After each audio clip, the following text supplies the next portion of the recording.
জুমার দিনে এগুলো করলে জুমার নেকি নষ্ট হয়। মসজিদে এসে এইসব আইওয়া শোডাউন করলে জুমার নেকি নষ্ট হয়। এই জেনারেশনকে কে বুঝাবে যে মোবাইল থেকে দূরে থাকতে হবে? বিনা প্রয়োজনে ফোন ইউজ করবা না, বিনা প্রয়োজনে ফোনে হাতও দিবা না। একটা ছবি তুললে কি হয়? হাজারে আসওয়াদ, গুনাহ মাফ হয়। একটা ছবি তুললে কি গুনাহ মাফ হয়? কোনো নেকি হয়? এটা কি পরকালে সুপারিশ করবে?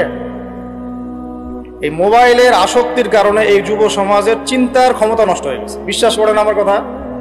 আমার কথা বিশ্বাস করেন। এই মোবাইল আসক্তির কারণে এই যুব সমাজ আর চিন্তাই করতে পারে না। সারা দিন ফোনে ব্যস্ত, সারাটা দিন সময় পাইলেই ফোন। আর ফোনে কি? YouTube, Facebook, WhatsApp, Instagram. এই আমাদের বাপদাদার, এই যে ভাইদের বয়সী যারা এখন 40, 45, 50 এজের মধ্যে আছেন, যারা এই দেশ চালায়, সমাজ চালায়, অর্থনীতি চালায়, তাদের চেয়ে এদের চিন্তা শক্তির লেভেল অর্ধেকেরও কম। আমি আপনাদেরকে গ্যারান্টি দিচ্ছি, এখন যদি আরেকটা মুক্তিযুদ্ধ হয়, আল্লাহ না করুক, তাহলে এই তরুণ প্রজন্ম কিচ্ছু করতে পারবে। আপনি আমার কথা বিশ্বাস করেন। টিকটকের একটা ভিডিওর জন্য এদের কাণ্ডকীর্তি দেখলে মনে হয় যেন মানুষ না গরু না ছাগল, কি আসলে। আর আমরা তো ঢাকা শহরের মতো শহরে থাকি, একটা টিকটকের ভিডিও বানানোর জন্য এরা যে কি করে চিন্তাই করতে পারবে। কাপড় খুলে ল্যাংটা হয়ে নাচে একটা টিকটকের ভিডিও করার। একজন আলেমেদিন আসছে, তাকে মানে মোবাইলে বিরক্ত করতে করতে তার লেকচারের টপিকটাই নষ্ট করে। আর আমরা যে ওস্তাদদের কাছে পড়াশোনা করি, আমি জীবনে আমার ওস্তাদকে এটা বলার সাহসই পাই নাই, ওস্তাদ আপনার সাথে কি একটা ছবি তোলা যাবে? আমি আল্লাহর কসম করে বলতেছি, আমি এই পর্যন্ত, আমি যার কথা বলছি তিনি এই উপমহাদেশের অন্যতম একজন শ্রেষ্ঠ মুহাদ্দিস। আমরা তাদের কাছে যাওয়া আসা করি পড়াশোনার জন্য, দিনী জ্ঞান শেখার জন্য। আজ পর্যন্ত আমি কোনোদিন বলতেও পারি নাই যে উস্তাদ আপনার সাথে একটা ছবি তুলতে চাই। বিশ্বাস করেন। কিন্তু এই ওয়াজ মাহফিল, এইটা ওইটা, এইসব জগৎগুলোতে গিয়ে আমরাও নষ্ট হয়ে গেলাম। মানুষের মধ্যে নূর, তাসকিয়া, আদব, মসজিদের আদব কায়দা, ভদ্রতা সব নষ্ট হয়ে গেছে দিন। এবং এর অন্যতম একটা প্রধান কারণ মোবাইল ফোন। আজকের লেকচারের টপিক মোবাইল ফোন না, এই যে কথাগুলো বলতে বাধ্য হলো। যখন আমরা এখন আলোচনা করতেছি, এই সময় কটা বাজে? এখন 12:50। এই সময় না জানি কতগুলা মুসলমান এখন শহীদ হয়ে গেল। এই সময় যখন আমরা এখন আলোচনা করতেছি, ঠিক এই সময় না জানি কতগুলা বোনকে ইসরায়েলের সৈন্যরা তুলে নিয়ে চলে গেল। না জানি কতগুলা বাচ্চার মগজে আবার বোম মারলো, গুলি করলো। এই সময় যখন আমরা কথা বলছি এখন, আর মিডিয়াতে সংখ্যা আসবে খালি 6,000 মরল, 6,500, 7,000, কোনো ফিলিংসই নাই। মোবাইল ফোনেই আছে ব্যস্ত, স্ক্রল করে আর দেখে কতজন, ও 10,000 মরছে, কি আমি তো আর মরি নাই, আমার দেশও তার হয় নাই। বিশ্বাস করেন, আমরা এখন আর কোনো জায়গায় মানুষের পর্যায়ে করতেছি। মানুষ কাকে বলে? যার আবেগ অনুভূতি আছে, যার ব্যক্তিত্ব গায়রত আছে, যার সম্মানবোধ আছে, রুচিবোধ আছে। মুসলিম উম্মাহ কাকে বলে? যার একটা অংশে আঘাত লাগলে আর এক অংশ ব্যথা পাবে, নাকি ভাই? ভুল বললাম না ঠিক বললাম? একটা মুসলিম উম্মাহ মানে কি? একটা অঙ্গে আঘাত লাগছে আর একটা অঙ্গ ব্যথা পাবে। আদতে কি এটা হচ্ছে? প্যারালাইজড। ওই যে বলি না প্যারালাইজড, আমাদের মধ্যে প্যারালাইসিস ঢুকে গেছে। জুমার খুতবার সময় এমনি অল্প 5 মিনিট নষ্ট করলাম, আল্লাহ মাফ করুন। সরাসরি কিছু কথা আপনাদেরকে বলি, একদম সরাসরি। আমরা এখন এমন একটা সময় আছি, এই শেষ জামানায়, এই যুগে ফিতনা থেকে বাঁচা চারটাখানি কথা না। আর এই ফিতনা থেকে বাঁচতে না পারলে জান্নাতে যাওয়া যাবে না। এই ফিতনাগুলো শুধু রাষ্ট্রে আর বিশ্বেই নাই, আমাদের রিজিকেও ঢুকে গেছে, পরিবারেও ঢুকে গেছে, সমাজও ঢুকে গেছে, ধর্মেও ঢুকে গেছে। আমি সরাসরি কথা বলছি। রাষ্ট্র, বিশ্ব, অর্থনীতি, সমাজ, পরিবার, ধর্ম আর সংস্কৃতি, এমন কোনো ক্ষেত্র বাকি নাই যেখানে ফিতনা ঢোকে নাই।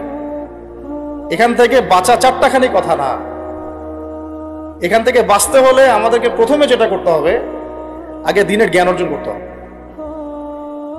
আপনি এই জেনারেশনকে জিজ্ঞাসা করেন, আমাদের স্বপ্ন তো এই জেনারেশন কি নেই নাকি? যাদের বয়স 50 হয়ে গেছে তারা আর কি করতে পারবেন দিনের জন্য? হয়তো তারা 20-30 বছর পৃথিবীতে থাকবেন হাইয়েস্ট, আল্লাহ ভালো জানে।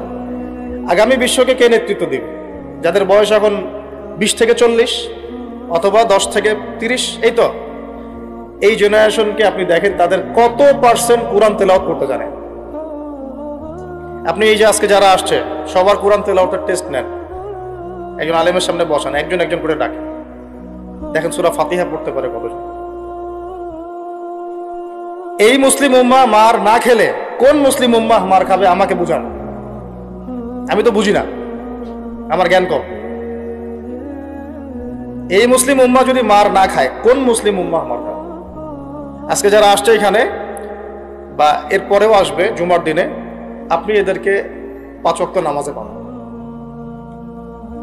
তাহলে যারা 5 ওয়াক্ত নামাজ পড়তেছে না, জুমার নামাজটাকেই দিন মনে করে, তাহলে এই মুসলিম মার না খেলে কে মার খাবে? আমাকে বুঝান, আমি বুঝি না, কিছু বিষয় আমি বুঝি না। আবার যারা নামাজ পড়ে তাদের আখলাক, ব্যক্তিত্ব, আখলাক, চরিত্র, সুন্নতের জীবনযাপন, আমরা বলি না সুন্না মাফিক জীবনযাপন, রাসূলের সুন্না মাফিক জীবনযাপন, কতজনের মধ্যে চেহারা, সুরতে, পোশাকে, আশাকে, কথাবার্তায় সুন্নত আছে। তো যে জাতি তার নবীর সুন্নত ভুলে যায়, সে জাতি কিভাবে বিশ্ব শাসন করবে আর কেন সে মায়ের খাবে না আমাকে বোঝান সম্ভব? তাহলে প্রথম নসিহতটা ভাই পড়াশোনা করতে হবে। আর পড়াশোনা শুরু হবে কোন কিতাব থেকে? তাড়াতাড়ি কোরআন পড়া শুরু করেন, হাতে সময় কম, তাড়াতাড়ি শুরু করেন। প্রত্যেকটা জেলায় জেলায়, গ্রামে গ্রামে, ইউনিয়নে ইউনিয়নে, প্রত্যেকটা জায়গায় মসজিদ, মাদ্রাসা, মক্তব প্রতিষ্ঠা করেন। আছে, নাই তা না, অবশ্যই আছে, এটা আমাদের সৌভাগ্য। প্রত্যেক জেলায় মাদ্রাসা আছে, প্রত্যেক জেলায় মাদ্রাসা আছে, মহিলা মাদ্রাসা আছে, মক্তব আছে, আরো অনেক কিছু আছে, দারুল ইলমগুলো আছে। কিন্তু আমরা আমাদের সন্তানদেরকে পাঠাচ্ছি কি না? আমরা আমাদের বাচ্চা কাচ্চাদেরকে পাঠাচ্ছি কি না? আমাদের যুবকরা সেখানে আসে কি না? আপনারা তো ফ্যান্টাসিতে অনলাইনে দিন শিখতে চান। 3টা মাস কোনো আলেমের কাছে বসে কি ক্লাস করেছেন? কখন একটা কিতাব কি পড়েছেন? অনলাইনে একটা ভিডিও দেখে কি শিখবেন? অনলাইনে দিন শিখতে গেলে আপনি এটাই শিখবেন, অমুক যা বললো তমুকের বিরুদ্ধে, আর তমুক যা বললো অমুকের বিরুদ্ধে। অনলাইন এটাই শিখবেন আপনি। আর এটার পিছনে এক শ্রেণীর ইউটিউবার, ফেসবুকারও দায়ী। শুধু সে ব্যক্তি দায়ী তা না, এরাও, মিডিয়াও দায়ী আছে। অমুক যা বললো তমুকের বিরুদ্ধে, আর তমুক যা বললো অমুকের বিরুদ্ধে। মানুষ মজা পায়, ওর কন্টেন্টের ভিউ বেশি হয়, কামাই বেশি, দিনের তো ক্ষতি হয়ে গেল। আম জনগণের মধ্যে ইসলাম সম্পর্কে বিরূপ ধারণা সৃষ্টি হল।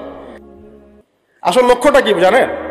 ওই যেখানে আমাদের ভাইরা এখন মার খাচ্ছে না, ওই ফিলিস্তিন, ওই জেরুজালেম হচ্ছে আমাদের আসল লক্ষ্য।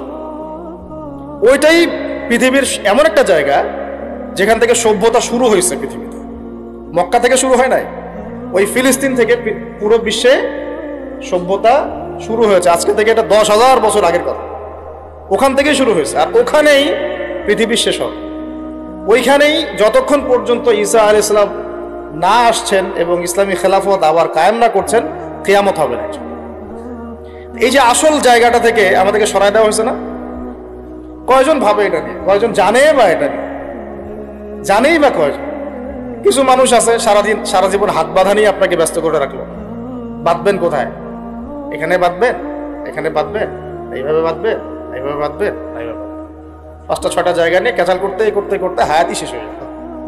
সুবহানাল্লাহ। মনে করেন এক ভাইয়ের হাত নাই, এইভাবে দাঁড়া দাঁড়া নামাজ পড়তেছে, নামাজ হবে না? হবে না? আমার হাত আছে, আমার এখানে একটা ফোড়া উঠছে, মনে করেন সত্যি সত্যি উঠছে, এটা মিথ্যা বলছি না, তা আমি এভাবে নামাজ পড়বো, হবে কি না? হবে না? হাত বাঁধেই নাই সে, হবে না? হবে না? আর যখন বোম পরে জান থাকবে না, তখন হাত বেঁধে কি করবে? যখন উম্মার মধ্যে মারামারি, কাটাকাটি, বিভক্তি, আর কাফেররা এসে উম্মার সাথে যুদ্ধ করা শুরু করবে, তখন কি হাত বাঁধে নিয়ে ব্যস্ত হয়ে থাকবে? এই ব্যস্ত আছেন বলেই তো হাতে অস্ত্র ধরতে পারছি না। এক ভাই খুব সুন্দর কথা বলছে যে ইসরায়েলের উচিত যে বাংলাদেশ থেকে এরকম কিছু শায়েক এবং মানুষকে হায়ার করা এবং এদেরকে ফিলিস্তিনে ছড়িয়ে দেওয়া, তাহলে জীবনেও ফিলিস্তিনিরা আর অস্ত্র হাতে নিতে পারবে, ওরা এগুলো নিয়েই ব্যস্ত থাকবে। আল্লাহ না করুক, যদি আল্লাহ না করুক, আমরা দোয়া করি, কিন্তু আমরা আশঙ্কা তো করি, আল্লাহ না করুক যদি শান্তিপূর্ণ এই বাংলার মাটিতেও কখনো এরকম পরিস্থিতির সৃষ্টি হয়, আল্লাহ না করুক, দোয়া করি আমরা, তখনও এক শ্রেণীর মানুষ এগুলো নিয়েই ব্যস্ত থাকবে। আপনাকে আপনার মূল লক্ষ্যটা থেকে সরায় দেওয়া হচ্ছে। এটা বোঝার জন্য, এই ফিতনাগুলো চেনার জন্য ভাই, সবার আগে দিনের জ্ঞান অর্জনের কোনো বিকল্প নাই। পড়তে রাজি আছি তো ইনশাল্লাহ? অনলাইনে দিন শিখতে পারবেন না। কিছু ভালো ভালো আলেম আছেন যাদের লেকচার হয়তো শুনতে পারবেন, শুনে আপনি উৎসাহিত হতে পারবেন, বুস্ট আপ হবেন, ইন্সপায়ার্ড হবেন, কিন্তু এটা দিন শেখার কনস্ট্রাকটিভ কোনো প্ল্যাটফর্ম না। আপনাকে খাতা কলম নিয়ে ওই স্কুল কলেজের মতোই আলেমদের কাছে আসতে হবে, সিলেবাস রেডি করতে হবে, সিলেবাসে পড়তে হবে, পড়ার জন্য জায়গা দরকার, মাদ্রাসা দরকার, মসজিদ দরকার, বক্তব্য দরকার, এগুলো আপনাদেরকে করতে হবে। আর যেখানে আছে সেগুলোকে আবাদ করতে হবে। যেমন মসজিদ করেছেন, আবাদ করেন এটা। মসজিদ মানে নামাজ পড়ে দরজা বন্ধ করে রেখে দিব, এর নাম মসজিদ? মসজিদ মানে এখান থেকে দিনের দাওয়াতটা ছড়াবে, দিনের শিক্ষাটা ছড়াবে, তাই নয় কি? আল্লাহ রসুল কি মসজিদ সাল্লাল্লাহু আলাইহি ওয়াসাল্লাম মসজিদ প্রতিষ্ঠা করে শুধু নামাজের সময় খুলতেন আর নামাজের পরে বন্ধ করতেন? নাকি 24 ঘন্টা এখানে ইবাদত, আমল, তাজকিয়া, জিকির আজকার হতো না? এখনো তো মদিনায় হয়। মক্কা মদিনা কি এখনো বন্ধ থাকে 1 মিনিটের জন্য? এখানে দার্স হচ্ছে, ওইখানে নামাজ হচ্ছে, ওইখানে আলোচনা হচ্ছে, চলতে থাকে সবসময়। এটা হলো মসজিদের ফাংশন। এই মসজিদ আবাদ করেন, মাদ্রাসাগুলো আবাদ করেন, আপনার ছেলেকে মসজিদে পাঠান, মাদ্রাসায় পাঠান, বক্তব্যে পাঠান। ইয়াং জেনারেশন স্পেশালি আপনারা সিলেবাস ভিত্তিক পড়াশোনা করেন। এই ফ্যান্টাসি দিয়ে কিচ্ছু হবে না, আবেগ দিয়ে, ফ্যান্টাসি দিয়ে কাজের কাজ কিছু হবে না। খুব আবেগ লাগতেছে, খুব কষ্ট হচ্ছে আমার ফিলিস্তিনের জন্য, খুব কষ্ট হচ্ছে পুরো বিশ্বের প্রেক্ষাপটে মুসলিমদেরকে দেখে, কিন্তু আপনি তো ইসলাম সংশোধনের দিকে আসছেন, মাঝে মাঝে নামাজ পড়ছেন, কোন রকম 5 ওয়াক্ত নামাজ পড়লেও সুন্নাহ মাফিক জীবনযাপন করছেন না, জিনায় লিপ্ত হয়ে যাচ্ছে, সুদ খাচ্ছেন, অর্থনৈতিক জীবনের কথা বলছে, এখানে সুদ খাচ্ছেন, ব্যবসায় প্রতারণা করছেন, রাজনীতি করতে গিয়ে আপনি তাগুতের দিকে চলে গেছেন। এক কথায় তাগুতের দিকে। তাগুত মানে আল্লাহ বাদ দিয়ে যার উপাসনা করা হয়। আমরা এখানে আল্লাহ পাকের বিধানের দাসত্বের চাইতে মানব রচিত বিধানের দাসত্ব বেশি করেছি এবং করছি, এখনো করছি, করে যাচ্ছি। কিছু করার নাই, কারণ পুরো বিশ্বটা এইভাবেই তো ফাংশন করা। যাদের গলায় জাতিসংঘের দড়ি আছে এরা তো এখান থেকে বেরোতে পারবে না। পারবে না, তাহলে ওদের আন্ডারে যে রুলস এন্ড রেগুলেশনস এর আওতায় তো চলতে হবে। কিন্তু শিরক হয়ে গেল, এখানেও তো শিরক হয়ে গেল। মার না খাওয়ার কোনো কারণ নাই আমাদের এখন এই পর্যন্ত যে আমরা শান্তিপূর্ণভাবে নামাজ কালাম পড়তে পারছি আল্লাহ পাকের রহমত। বিশ্বাস করেন, আল্লাহ পাকের খাস রহমত। জানি না কত বছর এই রহমত থাকবে এভাবে যদি আমরা সতর্ক না হই। সতর্ক হওয়ার জন্যই বলছি ভাই, এগুলো নিয়ে আমরা অনেক ভাবি, না বুঝে না জেনে একটা শব্দ বলছি না। আল্লাহর কসম, আমি না বুঝে না জেনে না স্টাডি করে একটা কথা বলতেছি, শেষ জামানার সবচেয়ে ইম্পর্টেন্ট জায়গা ওই প্যালেস্টাইন, ওই ফিলিস্তিন, জেরুজালেম, পুরো বিশ্বটা ওইখানে গিয়ে আস্তে আস্তে শেষ হয়ে যাবে। সামনে যত বড় বড় ঘটনা, মালহামা মানে মহাযুদ্ধ, তারপরে ইমাম মাহদির আগমন, দাজ্জালের আত্মপ্রকাশ, দাজ্জাল ইহুদিদেরকে নিয়ে বিশ্বটাকে শাসন করবে, তারপরে ঈসা আলাইহিস সালামের আগমন, ইহুদিদের সাথে মুসলিমদের যুদ্ধ, তারপরে ওই বাইতুল মুকাদ্দাস আবার বিজয় করা, ওইখানে ঈসা আলাইহিস সালাম আবার 40 বছর খেলাফত চালাবেন, 40 বছর। এই পুরো ঘটনাগুলো ওই জায়গা কেন্দ্র করে হবে, আমাদের কোনো হদিসই নেই। আরো অনেক বিষয় আছে, কিন্তু মূল কথাটা হচ্ছে আমরা পৃথিবীতে হাসি থামাশা করতে, ঠাট্টা ছলনা করতে আসি না। আল্লাহ পাক প্রত্যেককে কিছু না কিছু দায়িত্ব দিয়ে পাঠাইছেন এবং আমাদের প্রত্যেককে আল্লাহ পাক পরীক্ষা করছেন, এবং এই হায়াতের রিজিকের নিয়ামতের আল্লাহ পাক আমাদের কাছে পাই পাই করে হিসাব নেবেন। এই যে শ্বাস নিচ্ছি একটা শ্বাস, এই একটা শ্বাসেরও হিসাব আল্লাহ পাক নিবেন। একদিন নবীজি একটা বাগানে ঢুকলেন, তিনি ক্ষুধার্ত, সাথে আবু বকর সিদ্দিক। আবু বকর, তোমার বাসায় কি খাবার আছে? ইয়া রাসূলুল্লাহ, আমার বাসায় খাওয়া নেই। তা চলো। ওমর, রাস্তায় ওমরের সাথে দেখা। ওমর, কি অবস্থা? ইয়া রাসূলুল্লাহ, ক্ষুধার্ত, বাসায় খাবার নেই, আমার বাসায় খাবার। তিনজনে হাঁটতে হাঁটতে ঢুকলেন তালহা রাদিয়াল্লাহু আনহুর বাগানে। সেখানে মাশাআল্লাহ ঠান্ডা পানি খেলেন, খেজুর খেলেন, তৃপ্তি করে খেলেন। মাশাআল্লাহ, সে বাগান অনেক সুন্দর বড় ছিল। খেয়ে নবী সাল্লাল্লাহু আলাইহি ওয়াসাল্লাম বললেন, সুম্মা লাতুসআলুন্না ইয়াওমাইযিন আনিন নাঈম, যে অবশ্যই কিয়ামতের দিন আল্লাহ পাক এই ঠান্ডা পানি সম্পর্কেও আমাদেরকে জিজ্ঞাসা করবে। আমরা প্রস্তুত নিঃশ্বাসের জবাব দেওয়ার জন্য, হিসাব দেওয়ার জন্য, পানির হিসাব দেওয়ার জন্য? ঠান্ডা পানিতে গোসল করে আসছেন আজকে সবাই, তৃপ্তি পেয়েছেন। শুকরিয়া কখন আদায় হয় যে আল্লাহ পানি নাজিল করেছো, এই জন্য তোমার শুকরিয়া? খেলাম 4টা ভাত, এই 4টা ভাতই ফিলিস্তিনে নাই। আমার কথা বিশ্বাস করেন, কথাগুলো আমি কলিজা থেকে বলছি। আমি জীবনে খাওয়ার হাতে নিয়ে 2 দিন কেঁদেছি। একদিনের ঘটনা আমি বলতে পারবো না, এটা কিয়ামতের মাঠে দেখা যাবে। অনেক বাধ্যবাধকতা আছে, আমরা বলতে পারবো। তবে খাওয়ার কথা ছিল আমার খিচুড়ি। আমার সাথে 3-4 জন গেস্ট ছিল। আমি বাসায় ফোন করেছি, আমার সাথে গেস্ট আছে, কি রান্না করলে ভালো হয়? বললাম খিচুড়ি করলে ভালো হয়, খেয়ে ফেলবে তাড়াতাড়ি। ওই খিচুড়ি খাওয়া হলো না, কোনো একটা কারণে খাওয়া হলো না। একদিন পর সেই খিচুড়ি খেতে পারলাম। দেখলাম যে একদিন পর যে খাবারটা আমার কাছে এসেছে এটা খিচুড়ি, যে খিচুড়ি আমার বাসায় খাওয়ার কথা ছিল। ওই দিন ওইটা দেখে আমার চোখ দিয়ে পানি পড়লো যে এই খাবারটা আমার এখানে খাওয়ার কথা ছিল না, অন্য কোথাও খাওয়ার কথা ছিল। আর একদিন এই যে 8 তারিখ না 9 তারিখে যখন আমরা আমার বাসায় খাবার নিয়ে আসছে, রোজা খুলে তো খাইতে ভালো লাগে নাকি বল? ইফতার করার পরে খাবারটা খেতে ভালো লাগে না? শান্তি লাগে। রুটি, গরম গরম রুটি, খাসির গোশত, খুব ফেভারিট খাবার মুসলিমদের। বিশ্বাস করেন খেতে পারতেছি না, মিথ্যা কথা বলছি না, ফখর করেও কিছু বলছি না, আল্লাহর কসম, আল্লাহ সাক্ষী। কারণ আমাদের বাচ্চারা তো খেতে পারছে না ওখানে, আমার বোনরা খেতে পারতেছে না, আমার ভাইরা খেতে পারতেছে না। ওরা খাচ্ছে একটা জিনিসই, বুলেট আর আকাশ থেকে বোম। আমরা তৃপ্তি করে খাচ্ছি, একবার ফিকিরও হয় না যে এর জন্য আল্লাহর শুকরিয়া আদায় করতে হবে, আমাদের কৃতজ্ঞতা স্বীকার করা উচিত, ওদের কষ্টে আমাদের ব্যথিত হওয়া উচিত।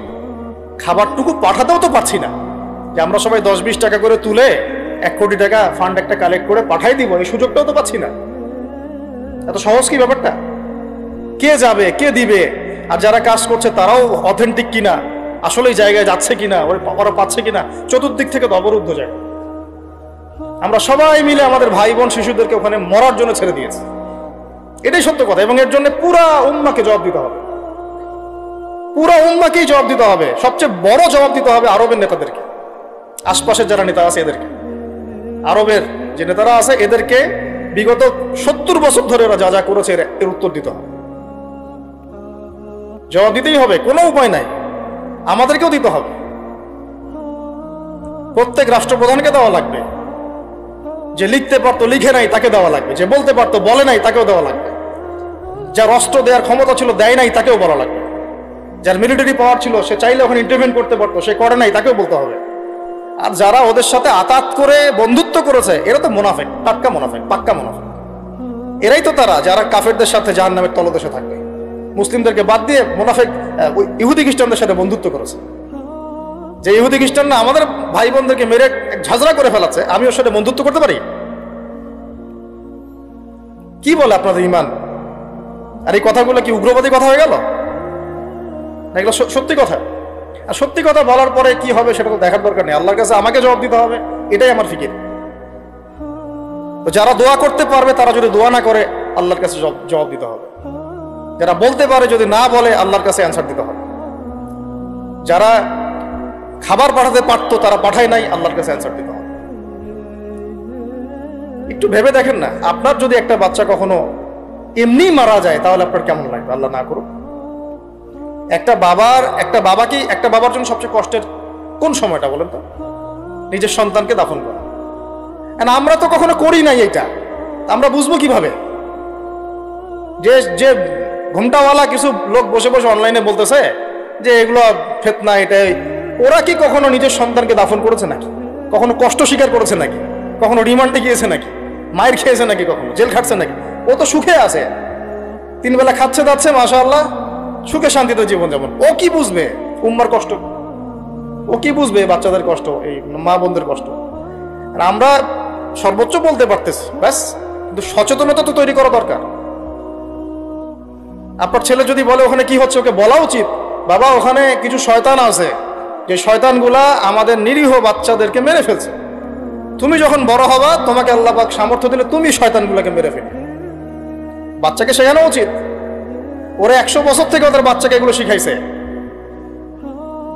ওরা 100 বছর থেকে ওদের বাচ্চাদেরকে শিখাইছে যে মুসলমানরা হচ্ছে পৃথিবীর সবচেয়ে জঘন্য প্রাণী।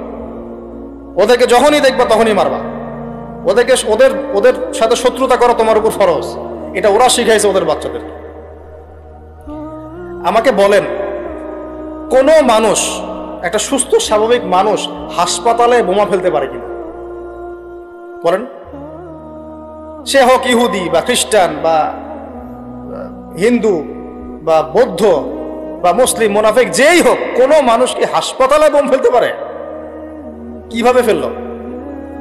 তাহলে কি পরিমাণ ক্ষোভ তারা ভিতরে ভিতরে লালন করে আপনার কি বোঝার বাকি আছে? ওরা সুযোগ পাইলে একটাকেও ছাড়বে না, সবাইকে মেরে ফেলে। এই জন্য অল্প অল্প করে আগাচ্ছে, অল্প অল্প করে, আস্তে আস্তে। আমি এটা নিয়ে বিস্তারিত আলোচনা করছি বিগত প্রায় 1 মাস থেকে, আরো 5 বছর থেকে বলে আসতেছিলাম। লাস্ট 1 মাসে আপনারা দেখছেন এখন কি হচ্ছে। ধারাবাহিক এরকম সেশন আসবে ইনশাল্লাহ। আরো অনেক কথা আছে, কিভাবে এই জায়গাতে আসলো, এটা 4টাখানি কথা না, বিশাল হিস্ট্রি। এমন অনেক সময় হয়েছে, এগুলো কিছুই না, এমন অনেক সময় হয়েছে এক দফাতে 2.5 লক্ষ মানুষকে মেরেছে তারা ওই জায়গাতে, এক দফাতে। 1940 সালের কথা বলছি, এক্স্যাক্টলি 1939 সালের জুলাইয়ের দিকের কথা, 1939 সালের দিকের কথা বলছি। ওই সময় এরা ওখানে ফিলিস্তিনিদের মধ্যে প্রায় 2.5 লক্ষ মানুষকে মেরেছিল। 2.5 লক্ষ মানুষ আপনাকে কি মনে হয়?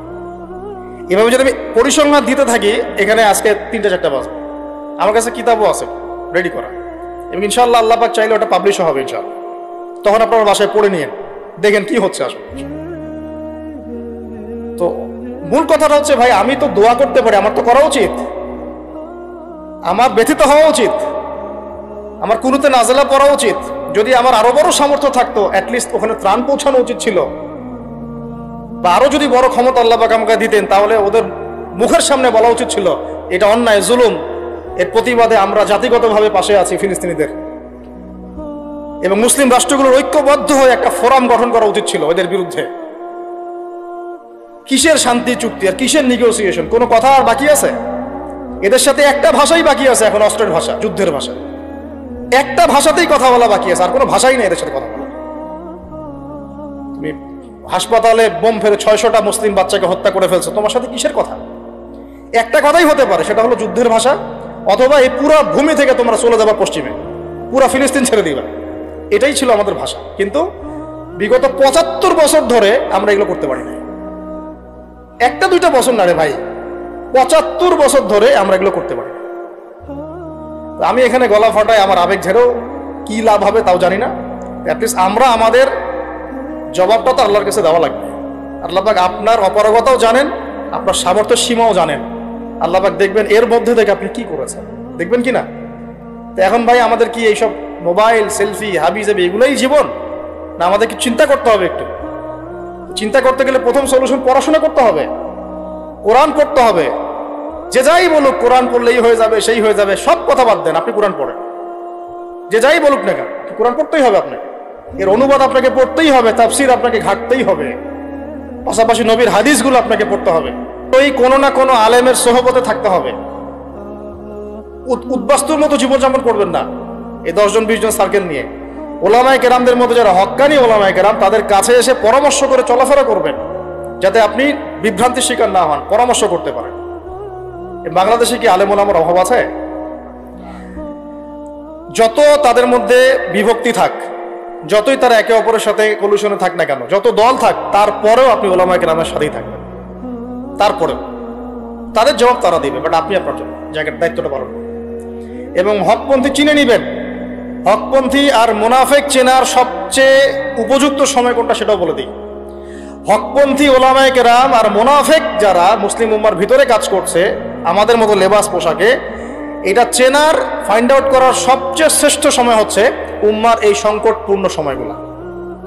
উম্মার উপর যখন কোনো বিপদ আপদ, বালা মুসিবত, সংকট আসবে, আপনি এমনি বুঝতে পারবেন কারা মুনাফিক কারা হকের উপর আছে, যদি আপনার বিবেক থেকে থাকে, আপনার বুঝ থেকে থাকে। এরপরেও যদি না চিনতে পারেন, আপনি দাজ্জাল, অন্ধ, আপনি দাজ্জালের মতো এক চোখ অন্ধ। এই মাজলুমদের বিপক্ষেও বহু আলেম কথা বলে নাই, বাংলাদেশে বলে নাই। তা আপনাকে আমি আর কিভাবে চিনাবো, কিভাবে চোখে আঙ্গুল দিয়ে চিনাবো যে আসলে কারা হকপন্থী কারা বাতিলপন্থী? এটুকু তো আপনার দায়িত্ব চেনার। কিভাবে এভাবে তাদের সাথে আপনি নিজের জীবনটা নষ্ট করে ফেলতেছেন? সুবহানাল্লাহ।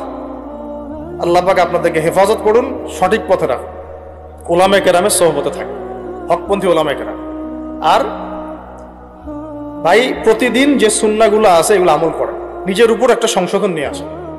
আল্লাহ পাক ততক্ষণ পর্যন্ত আমাদেরকে বিজয় দিবেন না যতক্ষণ না আমরা পরিপূর্ণ ইসলামে প্রবেশ করতেছি। আর পরিপূর্ণ ইসলাম মানে কি শুধু জুমার নামাজ পড়া, শুধু ঈদের নামাজ পড়া? আমাকে বলেন, আপনারা তো জানেন সবকিছু। পরিপূর্ণ ইসলাম মানে কি? 5 ওয়াক্ত নামাজ তো আপনাকে পড়তে হবে। আল্লাহ যদি তৌফিক দেন, সামর্থ্য দেন, তাহাজ্জুদও পড়তে হবে, চেষ্টা করতে হবে, নফল আমল বাড়াই দিতে হবে, জিকির আজগার তেলাওয়াত তাসবিহ তাহলিল বাড়াই দিতে হবে, আল্লাহর কাছে কান্নাকাটি বাড়াইতে হবে, ফিতনা থেকে দূরে আসার চেষ্টা করতে হবে, এই জগতের মোহ ছাড়তে হবে। যতটুকুতে আমার জীবন চলে যায় বাস এতটুকুতেই। আমি এইভাবেও বলতেছি আপনাদেরকে এখন সরাসরি, নিজেদের আপনজনদের মধ্যে, পরিবারের মধ্যে, বংশের মধ্যে কেউ যদি আপনাকে দিনের পথে চলতে বাধা প্রদান করে, ফিতনা সৃষ্টি করে, আপনি তার থেকেও নিজেকে সরায় রাখবেন। দিন আপনার, জীবন আপনার, মানে দিন আমার, জীবন আমার, ইহকাল আমার, পরকাল আমার, জবাব আমার। আমার অন্য কারো দ্বারা প্রভাবিত হয়ে দিন নষ্ট করা যাবে না, যাবে? অনেক সময় হয় না, আমাদের বংশে, পরিবারের কাছের অনেক মানুষ আপনাকে দিনের পথে চলার ক্ষেত্রে প্রতিবন্ধকতা সৃষ্টি করতেছে। আমি বলতেছি না ওদের সাথে আপনি সম্পর্ক নষ্ট করে দেন, কাট অফ হয়ে যান, এটা বলতেছি না। বলতেছি আপনি ইসলামিক দূরত্ব মেনটেন করেন, আপনি নিজেকে নিয়ে থাকেন, আপনি আল্লাহকে নিয়ে থাকেন। এক আল্লাহই আপনার জন্য যথেষ্ট, ইনশাআল্লাহ কাউকে লাগবে না। কেউ যদি না থাকে, এক আল্লাহই আপনার আমার জন্য যথেষ্ট। এটা কি বিশ্বাস করেন কিনা? এই আল্লাহ পাকই আমাদেরকে বাঁচিয়ে রাখছেন, আল্লাহ পাকের হাতেই আমাদের জীবন, আল্লাহ পাকই আমাদেরকে খাওয়ান। আল্লাহ থাকলে কিচ্ছু লাগে না। আর যারা আল্লাহ নাই, সারা দুনিয়া মিলেও তাকে সুখ দিতে পারবে না, তার কিছুই করতে পারবে না। এখন আসলে আমাদের সাথে আল্লাহ আছে কি না একটু নিজেরাই বুঝতে পারবো। আসলে আল্লাহ পাকের সাথে আমার সম্পর্ক কেমন? আল্লাহ বলে ডাকলে বা আল্লাহর কাছে দোয়া করলে কি আমার ভিতরে কোনো অনুভূতি আসে কিনা? রাসূল সাল্লাল্লাহু আলাইহি ওয়াসাল্লামের নাম আসলে আমার ভিতরে কোনো অনুভূতি আসে কিনা? বুঝবেন ইনশাআল্লাহ, এটা আপনার আস্তে আস্তে বুঝে যাবেন। তাহলে নিজের তাজকিয়ার দিকে ফোকাস করেন, এবং তাজকিয়া অর্জন করার জন্য অবশ্যই সোহবত লাগে। যারা আত্মশুদ্ধিতে পরিপূর্ণ মানুষ, এই মানুষগুলোর সাথে পরামর্শ করে চলবেন। আর নিজের দিন পালন করেন, দিনটাকে আর বিভক্ত হতে দিবেন না। যারাই বিভক্তির দিকে নিয়ে যায় এদেরকে বয়কট করবেন, মিশবেনই না এদের সাথে। বরং আমি বলছি, বাংলাদেশে এমনিই তো শত শত দল হয়ে গেছে। এখন আপনি নিউট্রাল থাকবেন, নিজেকে বায়াসড করবেন না, নিউট্রাল থাকবেন। নিউট্রাল মানে নিরপেক্ষ। নিরপেক্ষ থেকে আপনি দেখবেন যে আসলে কার মধ্যে হকটা বেশি আছে। এরপর আপনার বুঝ অনুযায়ী কোরআন সুন্নাহর সাথে মিলিয়ে ওলামায়ে কেরামের পরামর্শে যেদিকে তারা আপনাকে হেদায়েতের পথে নিয়ে যাবেন সেই পথে আপনি চলেন, ইনশাআল্লাহ আপনি ঠিক পথে থাকবেন। এই জন্য আমি একা একা থাকতে নিষেধ করি। ওলামায়ে কেরামদের সাথে পরামর্শ করে চলবেন এবং ঐক্যবদ্ধ জীবনযাপন করবেন। আর কিছু ভাইয়ের মধ্যে যদি খারাপ কিছু থাকে, তাদেরকে একদম আন্ডার এস্টিমেট করে ধুয়ে রেখে দেওয়ার দরকার নেই। কারণ যার মধ্যে খারাপ কিছু আছে, ওর মধ্যে ভালোও কিছু আছে। খোলা মনে ভালোগুলো নিয়ে নেবেন, খারাপগুলো আপনি ছেড়ে দিবেন। এখন বলতে পারে, আপনি কিভাবে বুঝবেন ভালো কোনটা খারাপ কোনটা? নিজে পড়বেন, নিজে জ্ঞান অর্জন করবেন, আল্লাহ পাক বিবেক দিয়েছেন, বোঝার চেষ্টা করবেন এবং আলেমদের সাথে পরামর্শ করবেন। ব্যাস, আল্লাহ পাক এরপরে আপনাকে যে পথে নিয়ে যাবেন ইনশাআল্লাহ সেই পথে আপনি চলবেন, উম্মার বিভক্তি বাড়াবেন।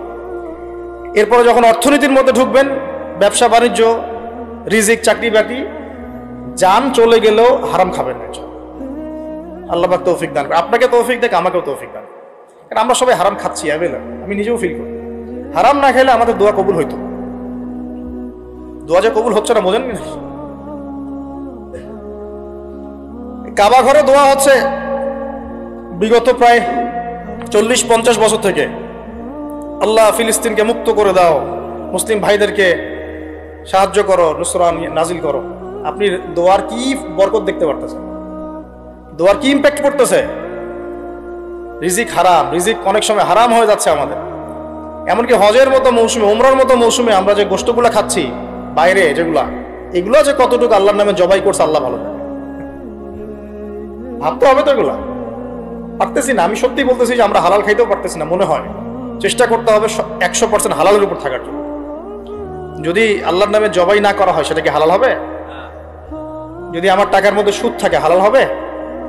যদি আমার টাকার মধ্যে ঘুষ থাকে হালাল হবে? বাংলাদেশের লক্ষ লক্ষ মানুষ নামাজ পড়ে মসজিদে ঘুষখোর, বাংলাদেশের লক্ষ লক্ষ না কোটি কোটি মানুষ মসজিদে নামাজ পড়ে, মুসল্লি সুদখোর। অনেক মসজিদ কমিটি আছে সুদখোর। ভাই আমার কথা বলতে কোনো ভয়ে কাজ করে না, আর আমি কারো পরোয়া করি না, সত্য কথা বলতে, এক আল্লাহ ছাড়া। বাংলাদেশে লক্ষ লক্ষ মানুষ আছে মসজিদে নামাজ পড়ে, সুদখোর, ঘুষখোর, দুর্নীতিবাজ, করাপ্টেড। আমরা আমাদের কথা বলছি, দাড়ি টুপিওয়ালা মানুষ, আমরা বহু দাড়ি টুপিওয়ালা মানুষ আছে সমাজে, চলাফেরা করি, আমাদের রিজিক ঠিক নেই, হারাম খাচ্ছি। দোয়া কবুল হবে?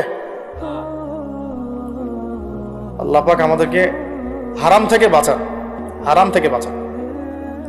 এরপর পরিবার যখন গঠন করতে যাবেন, ভুল করে পরিবারে অনইসলামিক কোনো মতাদর্শকে স্থান দিবেন না।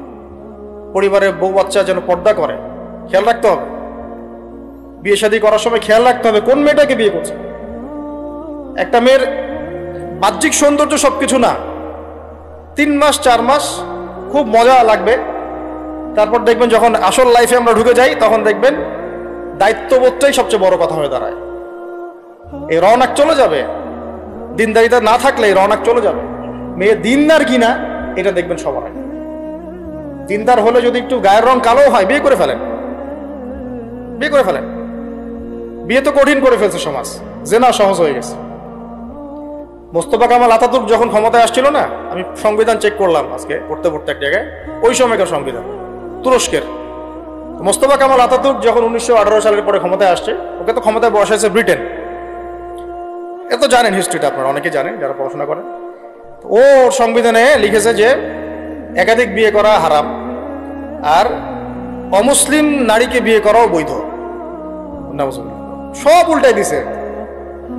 আমাদের সমাজে এখন ওইরকম চিত্র দেখা যাচ্ছে যে আপনি 17 বছরে বিয়ে করতে পারবেন না, 17 বছরে আপনি জেনা করছেন, আল্লাহ মাফ করুক। বাংলাদেশে 17 বছর বয়সে জেনা করা ছেলে মেয়ের অভাব আছে?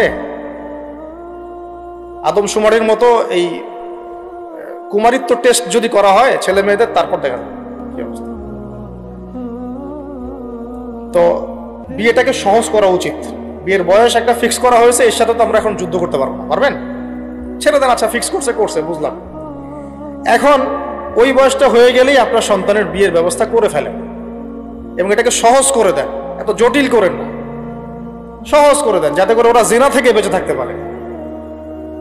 ভাই বিশ্বাস করেন, বহু দাড়ি টুপিওয়ালা মানুষ, এলেমওয়ালা মানুষ এইসব মিম্বরে দাঁড়ায় হক কথা বলতে পারে না জেনার কারণে। জেনার কারণে এই যে আমরা চলাফেরা করতেছি না, চোখের জেনা তো হচ্ছে অ্যাভেলেবল। অনেক সময় মনেরও জেনা হয়ে যাচ্ছে, মনে খারাপ চিন্তা চলে আসতে পারে না, দেখবেন মনের নূরটা নষ্ট হয়ে যায়। তখন আপনার ইমানের ওই তেজটা কাজ করে না। ভালো করে খেয়াল করে দেখবেন, যখন মনের মধ্যে এই নূরটা নষ্ট হয়ে যায়, কিছু একটা নগ্ন মেয়েকে দেখে ফেলছেন বা একটা মেয়েকে দেখে আপনার অ্যাট্রাকশন তৈরি হয়ে গেছে, হতে পারে, কিন্তু হতে পারে, আমরা তো ফেরেশতা না, হতেই পারে। তখন দেখবেন মনের মধ্যে নূরটা নষ্ট হয়ে যায়। ওই সময় আপনি কিন্তু এই ইমানের এই জজবাটা শো করতে পারবেন। তখন নবী সাল্লাল্লাহু আলাইহি ওয়াসাল্লাম বলেছেন, তখন যদি বাসায় স্ত্রী থাকে তোমরা স্ত্রীর কাছে চলে যাবা, নিজের প্রয়োজন মিটাই নিবা, তাহলে এই শয়তানি মন থেকে চলে যাবে। এখন তো বিয়ে কঠিন, এটা মিটাবে কিভাবে? অনলাইনে ঢুকলেই দেখবেন আপনি নগ্নতা নগ্নতা নগ্নতা। এই ছেলে পেলে আমাদের সাথে যারা ঢাকায় থাকে এরা তো আরো জানে কি আছে ওখানে, কি হয়। ছেলে ছেলে নাই আর মেয়ে মেয়ে নাই, মেয়ে আর মেয়ে নাই, ও নিজে ছেলে। একটা মেয়ের যে চরিত্র খারাপ এটা বোঝার জন্য এতটুকু যথেষ্ট যে ও মোটর সাইকেলের পিছনে বসছে কিভাবে, এটা দেখবেন।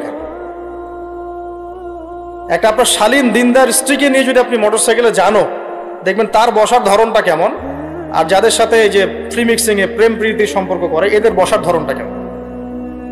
বসাই আপনাকে বলে দিবে কত বড় বেয়াদব, কত বড় আদবহীন বেহায়া একটা মানুষ। আমার কথা ইশারা দিচ্ছি, সব তো বলা যাবে। তো এটাকে সহজ করবেন, এখানে দিনদারিতাকে প্রাধান্য দিবেন, ভুলেও দুনিয়াদারিকে প্রাধান্য দিয়েন না। ও বাপের কয় টাকা আছে, ওর বিয়ে করলে আমি পাবো কি, কত সুন্দর ঐশ্বরিয়া রায়ের মতো কিনা, এগুলো দেখার দরকার। এগুলো থাকে না, আস্তে আস্তে চলে যায়, দিনদারিতা থেকে যায়। ইব্রাহিম আলাইহিস সালামের স্ত্রীদের কথা আজকে আমরা স্মরণ করি না? হাজেরা আলাইহিস সালাম, তার ওই সবর, সাফা মারওয়ার সাই, তাওয়াক্কুল আল্লাহর কাছে এত পছন্দ হয়েছিল যে কিয়ামত পর্যন্ত যত মানুষ হজ করবে, সাই না করলে হজ হবে না। দেখেছেন? উনার ওই হাঁটা দৌড়াদৌড়ি আল্লাহর কাছে এত পছন্দ হয়েছে, আপনি জামজাম কূপ ওখানে যে তাওয়াফ করছেন না, তাওয়াফ করে যে পানি খেয়ে আসলেন, সাফা মারওয়া সাই করলেন, এই সাই না করা পর্যন্ত আপনার হজই হচ্ছে না, ওমরাই হচ্ছে না। একজন দিনদার মেয়ের দিনদারিতা আল্লাহর কাছে কিভাবে কবুল হয়ে থাকে? আমাদের মেয়েদেরকে বুঝান, বাসায় গিয়ে বোনদেরকে বুঝান, মাদেরকে বুঝান, স্ত্রীদেরকে বুঝান, তাদেরকেও একটা উদ্দেশ্যে আল্লাহ পাক সৃষ্টি করেছেন। কি উদ্দেশ্য? তারা যেন ইসমাইলের মতো প্রজন্ম জন্ম দিতে পারে। তাদেরকে সিরিয়াল দেখার জন্য পাঠানো হয় না, তাদেরকে রং তামাশা করার জন্য আর স্নো পাউডার মেখে বাইরে ঘোরার জন্য পাঠানো হয় না। এবং এটাকে কন্ট্রোল তো আমাদেরকে করতে হবে। এই যে বললাম, কন্ট্রোল করতে গিয়ে যদি দেখেন পারতেছেন না, আপনার দ্বারা হচ্ছে না, তখন কি প্রয়োজনে ডিসকানেক্টেড হয়ে যাবে, প্রয়োজনে ডিসকানেক্টেড হয়ে যাবেন, তাও নিজের দিনকে ক্ষতিগ্রস্ত হতে দিবেন। কিছু করার নাই তো, চেষ্টার উপর চেষ্টা করে যাচ্ছেন আপনি 10 বছর, 15 বছর, 5 বছর, 7 বছর, কোনো রেজাল্ট পাচ্ছেন না। আপনি কি করবেন? দিন ছেড়ে দেবেন? আপনিও তাদের মতো হয়ে যাবেন? আপনাকে আপনার স্বতন্ত্র জায়গায় থাকতে হবে। আল্লাহ পাক তৌফিক দান করুন। আর ইসলাম সংশোধনের মধ্যে সমাধান আসলে আলহামদুলিল্লাহ। এরপরে বাচ্চা কাচ্চা যেগুলো হবে, এগুলো পয়েন্ট মনে রাখবেন, পড়াশোনা থেকে নিয়ে এই পর্যন্ত বাচ্চা কাচ্চা যেগুলো হবে, এক একটা বাচ্চাকে আগামী দিনের যোদ্ধা হিসেবে গড়ে তুলবে। কি যুদ্ধ করবে তারা? আগে আদর্শিক যুদ্ধ করবে, আদর্শিক যুদ্ধ করবে, যে আমরা ওইসব আদর্শে চলি না, আমাদের নিজস্ব আদর্শ আছে, এটা ইসলাম। আমাদের কিতাব আছে কোরআন, আমাদের সুন্নাহ আছে মুহাম্মদ সাল্লাল্লাহু আলাইহি ওয়াসাল্লামের সুন্নাহ। এরা বৈষয়িক শিক্ষাও শিক্ষিত হবে, ইসলামিক শিক্ষাও শিক্ষিত হবে ইনশাআল্লাহ। এরপরে এদের দ্বারা ইনশাআল্লাহ এমন জেনারেশন আমরা গড়ে তুলব, যে জেনারেশন আগামী দিনে ইসলামের পতাকা বহন করবে ইনশাআল্লাহ। আমরা যেটা পারি নাই, চেষ্টা চালাবো, আমাদের বাচ্চাদেরকে গড়ে তুলবো ইনশাআল্লাহ। পারা যাবে না? আল্লাহ পাক আমাদেরকে এই সব উদ্দেশ্যে দুনিয়াতে পাঠাইছে। এভাবে ইনশাআল্লাহ আমরা এলেম অর্জন, তাসকিয়া অর্জন, আমল বাড়িয়ে দেওয়া, হালাল খাওয়া, পরিবার গঠন করা, প্রজন্ম গঠন করা, এই কাজগুলো করতে করতে করতে আমরা আগাবো ইনশাআল্লাহ। এবং এখন যা চলছে এই ফিতনাগুলো থেকে আমরা নিজেদেরকে দূরে রাখার চেষ্টা করি। আর যেখানে যেখানে যেখানে মুসলিমদের এগেনস্টে এই কাফের, মুশরিক, জালেম, মুনাফিকরা পদক্ষেপ নেবে, আমরা আমাদের সাধ্য মতো এটাকে প্রতিহত করব। হয় জবান দিয়ে প্রতিহত করব, নাহলে লিখে প্রতিহত করব, নাহলে কোনো সাহায্য করে প্রতিহত করব, নাহলে অ্যাটলিস্ট দোয়া করে প্রতিহত। কিছুই নাই, কমপক্ষে কি করবেন? দোয়া করুন। কিছু নাই, কমপক্ষে দোয়া করুন। কিন্তু কোনো অবস্থাতেই আত্মসমর্পণ করবেন না এদের সামনে। ওদের সামনে কোনো অবস্থাতেই জালেমের সামনে হাঁটু গেড়ে দিবেন, মাথা উঁচু করে বাঁচবো ইনশাআল্লাহ, মাথা উঁচু করে মরবো ইনশাআল্লাহ। আল্লাহ পাক আমাদের সবাইকে কথাগুলো বোঝার তৌফিক দান করুন। আর আকুলু কওলি হাযা আস্তাগফিরুল্লাহ লি ওয়া লাকুম ওয়া লিসাইল মুসলিমিন। বারাকাল্লাহু লানা ওয়া লাকুম বিল আয়াতিল হাকীম ইন্নাহু তাআলা জাওয়াদুন কারীমুন বাররাউফুর রহিম। সুন্নাত পড়ুন।